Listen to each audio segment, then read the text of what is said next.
来关心食安的新闻哦。屏东百威食品公司用工业用的滚药水落去洗地堂啊，造成社会不安。食药署甲百威公司重罚5400万，违法的行为嘛，砍削到刑事责任，判罚7年以下有期徒刑，会当并科8000万以下的罚金。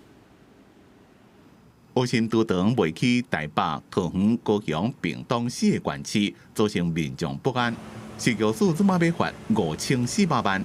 理由是百威公司明明知影是工业级的双氧水，抑阁改摕来加工都堂未起几落的县市，民众食了可能会影响身体健康。针对这案件，它应该受责难的程度以及所生的影响等等违规的情节，重罚百威5400万元的罚款。中央要罚台北市卫生局也对登记伫台北市的百威公司处停业的处分。到初8下昼，台北市稽查64间市面上卖都堂的业者，全部拢无验出过氧化氢。验过调查到商品内面的味泰肉店，自6月开始向百威公司买674公斤的都堂，每个月分配送回给林记麻辣豆腐店，差不多100到120公斤，总共440公斤，其他234公斤是卖给散客。